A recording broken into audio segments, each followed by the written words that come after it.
जी अस्सलाम वालेकुम, मैं रऊफ़ क्लासर और आपके सामने नया वीडियो ला के साथ हाजिर हूँ। पहले तो दोस्तों को कहना था जिन्होंने चैनल को सब्सक्राइब नहीं किया चैनल को सब्सक्राइब करें।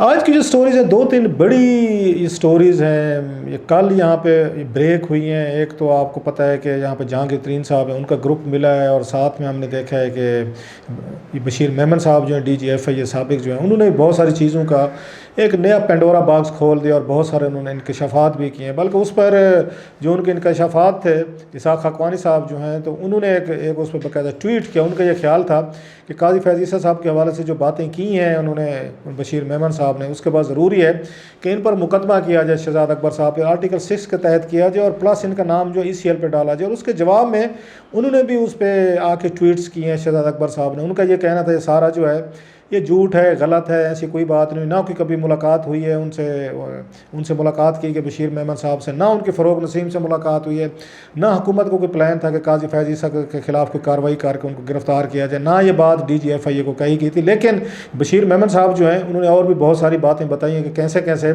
इमरान खान साहब और उनके प्रिंसिपल सेक्रेटरी आज़म खान साहब और शहजाद अकबर साहब जो हैं, उन्होंने बाकायदा कुछ लोगों की लिस्ट दी थी कि फ़लाँ फ़लाँ को गिरफ़्तार कर लिया जाए। वैसे ये मेरे नॉलेज में भी है, उन्हें चंद सहाफ़ियों की लिस्ट भी दी गई थी। बशीर मेमन साहब को कहा गया था कि आप इनको भी गिरफ़्तार करें और इन पर साइबर एक्ट के बजाय इन पर एंटी टेररिज्म एक्ट लगा कर इनको कार्रवाई की जाए, जिस पर वो रिलेक्टेड थे। दो तीन पाकिस्तान के मशहूर जर्नलिस्ट भी थे, मैं उनके नाम नहीं ले रहा इस वक्त, ज़रूरत पड़ी तो आपको नाम भी बताऊंगा, जिनके लिए दबाव था बशीर मेमन साहब पे आप इन पर ट्रायल करें, इन पर पर्चे दें। और साथ में ये भी दबाव था कि जो बुशरा बीबी साहिबा के फेसबुक के हवाले से या दीगर उस पर उनकी ट्रोलिंग होती थी या उनकी आगे पिक्चर्स वो तस्वीरें होती थी, उस पर भी उनको कहा गया था। और ये बातें उस वक्त भी उन्होंने मुझे बताई थी, मुझे याद है बशीर मेमन साहब ने, या से 1.5-2 साल पहले की बात है, उनको भी कहा गया था कि आप जो है ये जो लोग करते हैं FIA इनको ट्रेस करें और इन पर भी एंटी टेररिज्म या कोर्ट जो है ना वो ट्रायल करे, साइबर एक्ट ना करे। तो वो ये कहते होते थे कि साइबर एक्ट के तहत कार्रवाई हो सकती है, एंटी टेररिज्म के तहत नहीं हो सकती। लेकिन वो फिर कहते थे साइबर पे तो कोई ख़ास लॉज नहीं है, कोई चीज़ें नहीं हैं, कोई सज़ाएँ नहीं होती, ज़मानतें हो जाती हैं। सो आप कुछ करना चाहते हैं तो बड़ा मज़ीद उस पर। खैर लगता ये है कि बशीर मेमन साहब के आने वाले दिनों में जो ये इंकशाफात हैं ये मज़ीद एक पॉलिटिकल एक उनको बूस्ट मिलेगा। साहब ज़रा काजी फैज़ ईसा साहब को इससे फ़ायदा होगा, नवाज शरीफ साहब की पार्टी को बहुत बड़ा फ़ायदा होगा और वो इसको साबित कर सकेंगे या कह सकेंगे, साबित से मुराद है एक उनके पास एक जवाज़ आ जाएगा कि ये देखें कि कैसे इंस्टीट्यूशन जो है उनको मजबूर किया जाता था कि आप जो है नवाज शरीफ साहब और उनकी फैमिली के ख़िलाफ़ कार्रवाइयाँ करें। और अब उसके लिए उनके पास एक अदद गवाह भी मौजूद है। बेशक हुकूमत अब कहती रहे कि हमने उनको निकाला था, DGFI को निकाला था या जो कुछ किया था, बहरहाल वो कहते हैं cat is out of the bag now, अब वो सामने आ गए हैं। एक तो वो है सबसे बड़ा। दूसरा जो एक डोमिनेट कर रहा है वो जहांगीर तरीन साहब के कैंप की मुलाकात जो हुई है 31 के करीब हुई है और उसमें से लोग तो ये समझ रहे थे, कल मीडिया ये रिपोर्ट्स कर रहा था कि शायद तरीन साहब जो हैं अपना वो लेने में नाकाम रहे हैं, जो उनके गोल से जो अचीव करना चाह रहे थे, जो हासिल करना चाह रहे थे, उनको नहीं मिला। और इमरान खान साहब ने उनको बस एक ऑडियंस दे दी, सुन ली, लेकिन की उन्होंने अपनी मर्ज़ी है, ना केसेस ख़त्म हुए हैं, ना कोई ऐसा की बहुत बड़ी कोई रिलीफ मिला है। सो वो जो कैंप है वो भी बड़ा खुशी, हुकूमत ये तस्वर दे रही है कि इमरान खान साहब ना झुकने वाले हैं, ना बिकने वाले हैं, ना किसी की बात वो मानने वाले हैं, लिहाजा हमें कोई मसला नहीं है, हमें कोई प्रॉब्लम नहीं है। और खान साहब अपनी बात पे डटे हुए हैं। लेकिन मेरी कुछ लोगों से बात हुई है जो इस तमाम मामले को जानते हैं, उनका ख्याल बिल्कुल इसके बरक्स है। वो ये कहते हैं कि जहांगीर तरीन ने बड़ी हद तक उन्होंने अचीव किया है जो वो चाहते थे और उन्होंने एट पार जाके वज़ीर आज़म के साथ उन्होंने अपनी पावर शो जो किया है और उनके साथ जो लोग हैं वो डेडिकेटेड लोग हैं। और मज़े की बात तो ये है कि यहाँ परवेज़ इलाही साहब जो हैं वो ये कहते हैं कि तरीन साहब के पास इस वक्त 40 लोगों का ग्रुप है, 40 लोग हैं MNAs MPs मिला के, वो तो बड़ा ग्रुप है। मतलब आप कह लें आधी से ज़्यादा PTI बन जाती है ना, उसके इतने ही लोग हैं ना इनके, बाकी अगर देखे जाएँ तो वो कहते हैं आधी से ज़्यादा तो PTI वो बन जाती है जो खड़े हुए हैं। और प्लस उसमें 11 लोग वो हैं MPs हैं या MNAs हैं जिनको जहांगीर तरीन साहब लाए थे, जो आज़ाद लड़े थे इलेक्शन, जो PTI के टिकट पर नहीं लड़े थे, जो PTI को ऑब्लाइज्ड ही नहीं है, PTI से कोई उनका लेना देना नहीं है, PTI ने तो उनको टिकट ही नहीं दिए थे। ये तो जहांगीर तरीन था जिसने उनको अपने साथ मिलाया, जो भी उनसे व्हीलिंग डीलिंग की, माल खिलाया नहीं खिलाया, पानी पिलाया, चाय पिलाई, उनके काम किए, उनको इज्जत दी, जहाज़ों पे सैर करवाई, जो कुछ भी किया वो अप्लाइज हैं उसके। इमरान खान साहब के अप्लाइज तो वो नहीं है। सो उनको फील होता है कि हम उनके साथ खड़े हों अगर जहांगीर तरीन के साथ, तो वो हमारे लिए बड़ी कामयाबी है। दूसरी तरफ अगर आप देखें परवेज़ इलाही साहब के पास सिर्फ 10 MPA थे, परवेज़ इलाही साहब के पास 10 MPA की बुनियाद पर परवेज़ इलाही साहब ने अपना स्पीकरशिप भी ले ली, उन्होंने अपने वहाँ वज़ीर भी बनवा लिए, वहाँ पे उस प्रोविंस में बना लिए, अपनी मर्ज़ी के उन्होंने सेक्रेटरीज भी लगवा लिए, उन्होंने फेडरल हुकूमत में भी उनके 2-3 उनके वोट से उन्होंने यहाँ पे भी अपनी वजारतें ले ली हैं। सो ये ग्रुप ये कहता है कि भाई साहब हम 40 लोग हैं, हम जहांगीर तरीन के साथ खड़े हुए हैं, 10 वाले को जो पंजाब में जिसके 10 वोट हैं MP, उसको तो आपने स्पीकरशिप वजारतें उनकी मर्ज़ी, उनके आगे आप झुकते भी हैं, उनके आगे बिकते भी हैं, उनके घर भी जाते हैं, उनकी ब्लैकमेलिंग का शिकार भी होते हैं, उनकी सारी बातें मानते हैं, सुनते भी हैं और बड़ा इज़्ज़त और एहतराम है। हमारी कोई बात मानी भी नहीं जाती, हमारी सुनी भी नहीं जाती, हुकूमत हमारी वजह से खड़ी हुई है। हम अगर इंडिपेंडेंट लोग ना आते तो ना ये स्पीकर बन सकते थे, ना आपका वज़ीर आला बुज़दार बन सकता था, ना इमरान खान साहब की हुकूमत बन सकती थी।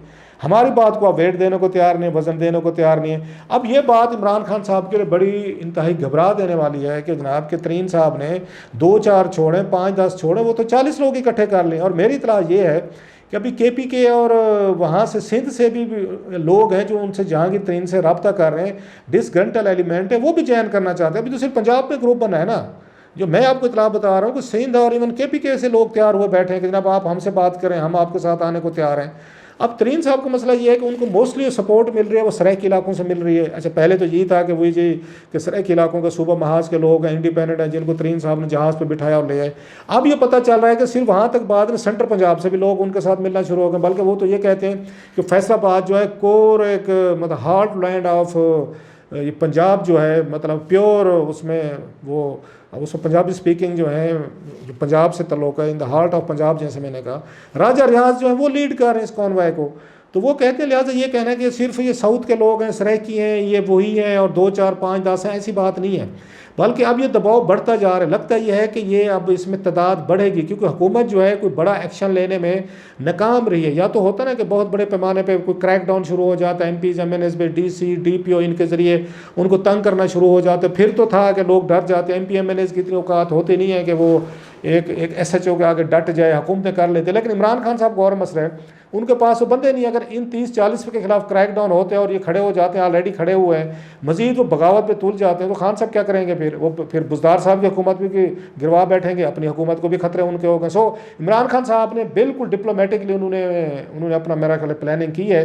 और जो जहांगीर तरीन साहब चाहते थे, कहा यह जा रहा है कि जहांगीर तरीन का कैंप खुश है। बेशक आपको लग रहा हो कि जनाब के अंदर की मैं आपको बात बता रहा हूँ, मैं बेशक आपको लग रहा हो जी कि खान साहब का पलड़ा भारी रहा है। नो, वो ये कहते हैं शहजाद अकबर साहब या आज़म खान साहब जो हैं, उनको बड़ा क्लियर मैसेज चला गया है कि वो ये अफोर्ड नहीं कर सकते कि फर्दर कन्फ्रंटेशन जहांगीर तरीन के खिलाफ की गई तो हुकूमत के लिए खतरात पैदा हो सकते हैं। सबसे बड़ी जो अचीवमेंट की है उन्होंने, जैसे मैंने कहा शहजाद अकबर तो साइड पे हो गए, वो है अली ज़फ़र साहब की इंडक्शन हुई है। जो अली ज़फ़र साहब के इंडक्ट होने से ये मैसेज चला गया है कि हुकूमत जो है उसको FIA पे भी एतबार नहीं है, हुकूमत को शहजाद अकबर पे भी एतबार नहीं है, इमरान खान साहब को उस पर एतबार भी नहीं है, आज़म खान पे एतबार भी नहीं है। लिहाजा अब अली ज़फ़र साहब जो हैं, जो बिल्कुल न्यू इंडक्ट इसमें हुए थे, PTA में कुछ अर्सा पहले आए थे, वो अब बैठ के आर्बिट्रेशन करेंगे, फैसला करेंगे। अब सवाल ये उठते होते हैं इमरान खान साहब पे, आप ये कैसे अलाउ कर सकते हैं एक पार्टी के सेनेटर को कि वो इन क्रिमिनल केसेस को बैठ के उनको एवेल्यूएट करे और वो अपनी रिपोर्ट दे और उसकी रिपोर्ट की रोशनी में फैसला करेंगे केसेस गलत हैं या सही हैं। तो फिर FIA कहाँ स्टैंड करेगी? DG FIA का क्या रोल है? तो इसका मतलब ये है DG FIA जो हैं वो उन्हीं के इशारे पे चलते हैं जो इमरान खान साहब या उनको आज़म खान साहब या शहजाद अकबर साहब जो उनको बताते हैं, वो खुद से अपना माइंड नहीं अप्लाई करते। उनको जो टारगेट दे दिया जाए, बंदे दे दिए जाए ABCD के, इनके खिलाफ पर्चे करो, मुकदमे करो, वो उनके खिलाफ धड़ाधड़ मुकदमे कर देते हैं। कल को वो बंदे चले जाते हैं इमरान खान साहब के पास, उनके पोलिटिकल मफादात हैं, खान साहब का हो गलती हो गई यार, चेक कर लेते हैं, आए इसको रिव्यू कर लेते हैं। तो रिव्यू में पता ये चलता है जनाब कि वो अली ज़फ़र साहब उसके चेयरमैन बन जाते, कमेटी के कन्वीनर। वो कुछ अर्से बाद रिपोर्ट दे देते हैं, नहीं जनाब रिपोर्ट तो ये तो केसेस पॉलिटिकली मोटिवेटेड है। तो इमरान खान साहब किसके खिलाफ कार्रवाई करेंगे? क्या वो अपने प्रिंसिपल सेक्रेटरी के खिलाफ कार्रवाई करेंगे? क्या वो अपने ये शहजाद अकबर साहब के खिलाफ कार्रवाई करेंगे? या DG FIA के खिलाफ कार्रवाई करेंगे? या DG FIA ये एक्सप्लेन करेंगे कि उन पर कौन सा पॉलिटिकल दबाव था जिसकी वजह से उन्होंने जहांगीर तरीन के खिलाफ केसेस किए थे? सो जहांगीर तरीन साहब ने बड़ा ये खूबसूरती से सारा खेल उन्होंने अपने हक में कर लिया। एक तो अब देखेंगे आने वाले दिनों में इस ग्रुप की स्ट्रेंथ बढ़ेगी, लोग इनके साथ ज़्यादा ज्वाइन करेंगे क्योंकि वो खड़े हो गए, वो लगेगा। और इमरान खान साहब जैसे कहा कि कोई एक्शन नहीं ले सके, बल्कि इमरान खान साहब को डर के मारे वही कुछ करना पड़ गया जो तरीन साहब वहाँ पे चाह रहे थे। प्लस तरीन साहब के ग्रुप को ये भी अच्छी तरीके से पता है कि जो कार्रवाइयाँ भी हो रही उसमें इमरान खान साहब की कंसेंट शामिल है। उन्हें पता है सारे का सारा। ये नहीं हो सकता कि शहजाद अकबर और आजम खान साहब जो हैं वो अपने तरफ से बैठ के जहांगीर तरीन के खिलाफ कार्रवाई शुरू कर दें। सो इमरान खान साहब ये मानना पड़ेगा कि वो झुके भी हैं, और बिकने का तो नहीं कहूँगा, लेकिन पॉलिटिकली तौर पर उन्होंने अपने को सेल आउट भी किया है, अपनी हुकूमत भी बचाने की उन्होंने पूरी उन्होंने कोशिश की है। और उसमें लग रहा है कि आने वाले दिनों में लगेगा इस मामले को ठंडा किया जाएगा, कि ये मामला जो है ना इनको ठंडा किया जाए, और ये जो यकदम मसला हमारे गले में फिट हो गया, हमने जो इससे माइलेज लेना था ले लिया, अब इस मामले को ठंडा किया जाए। लेकिन सवाल यह कि जहांगीर तरीन या उनका ग्रुप जो है वो ठंडा होकर बैठ जाएगा। दूसरा, जहांगीर तरीन साहब ने जो ऑफकोर्स मेरा नहीं ख्याल कि उनके पास वो डिफेंड ये कर सकेगी, FIA कैसे कहेगी कि जनाब के जो जिस केस में सुप्रीम कोर्ट ऑफ पाकिस्तान जो है उनको आगे डिसऑनेस्ट करार दे चुकी है, उन पर 62, 63 आर्टिकल लगा चुके हैं तरीन साहब पे कि मनी लॉन्ड्रिंग की गई है, और जो वहाँ पे एसेट खरीदे गए हैं, माल खरीदा गया है वहाँ पे उसमें UK में, वो मनी लॉन्ड्रिंग की ये मदद से खरीदा गया है। प्लस उसमें जो बेनिफिशरी हैं वो ये खुद जहांगीर तरीन है, जो उन्होंने डिक्लेयर ही नहीं की थी अपने एसेट्स में, उस पर सुप्रीम कोर्ट फैसला दे चुके हैं। उसी पे FIA ने अब इनको नोटिस दे के बुलाया हुआ है, वो केस भी है तरीन साहब पे, बाकी तो चलो छोड़ देना जो उनके बच्चों पे चीज़ें, उस पे FIA कैसे कहेगी कि ये केस जो हमने गलत बनाया था, वो तो सुप्रीम कोर्ट कह चुकी है। क्या FIA में इतनी जुर्रत है, इतनी ताकत है, इतनी लीगल उनके पास पावर्स हैं कि वो कल को सुप्रीम कोर्ट के फैसले को वो कर सके, रिवर्स कर सके कि नहीं जनाब ये गलत किया था, 3 जजेस जो थे साकिब निसार एंड कंपनी ने गलत फैसला दिया था और तरीन साहब इसमें बेगुनाह है।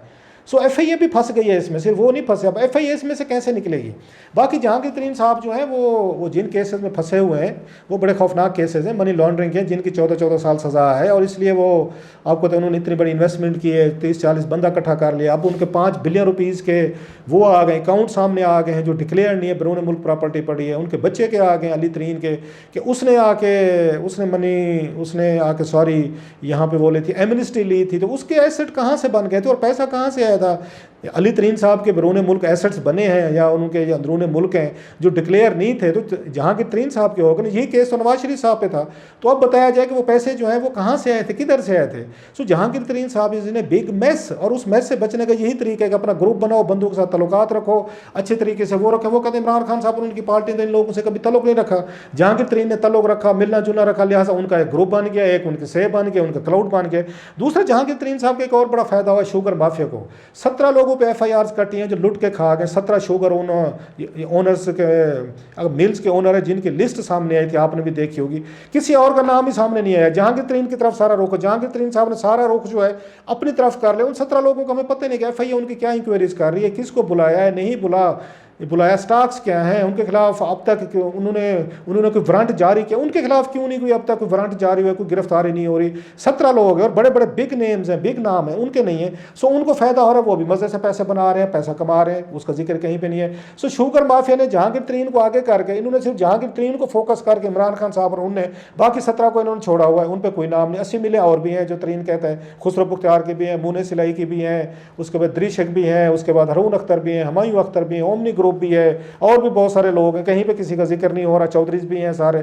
जिक्र किसका हो रहा है? जहांगीर तरीन का हो रहा है। और जहांगीर तरीन साहब इसलिए डरे हुए हैं, आगे उन्होंने लगाया हुआ है सबको, क्योंकि उनके 5 बिलियन और उनके डिक्लेयर एसेट सामने हैं, उनके बेटे को उससे बचना चाहे, उनकी सजाएं बड़ी सख्त हैं, 14 साल हैं, जुर्माने तो अपनी जगह पे होंगे। बहरहाल ये बात तय है कि मेरी कुछ लोगों से बात हुई, वो ये समझते हैं कि हम इमरान खान साहब और उनकी पार्टी को अपनी मर्जी का रिजल्ट लेने में कामयाब रहे और उनकी अली जफ़र की तैनाती करा लेना और फिर FIA को आगे लगा लेना, ये इस बात का सबूत है कि जहांगीर तरीन की स्ट्रेटजी जो है ना वो बड़ी कामयाब रही है। और वक्ती तौर पर ये राउंड था, दूसरा राउंड, पहला राउंड तो हुकूमत ने जीत लिया था जब केसेस के पर्चे किए, दूसरा राउंड जो है ना ये बड़ा क्लियरली तौर पर जहांगीर तरीन साहब जो है ना ये जीत चुके हैं। देखते हैं आप ये तीसरे राउंड के लिए हुकूमत क्या तैयारी करती है, या तरीन साहब को क्लीन चिट दी जाती है और अली जफ़र साहब जो है ना इन तमाम लोगों को बता देते हैं जनाब कि इनके खिलाफ ज्यादती हो रही थी, पोलिटिकली मोटिवेटेड केस थे, और इमरान खान साहब को फेस सेविंग मिल जाएगी। देखें जी कि उन्होंने 1 कमीशन था, उन्होंने रिपोर्ट दे दिया, तरीन साहब के खिलाफ केसेस बंद किए जाए। बड़ा इंटरेस्टिंग एक बैटल है, देखते हैं इस बैटल का रुख जो है ना आने वाले दिनों में किस तरफ जाता है ये।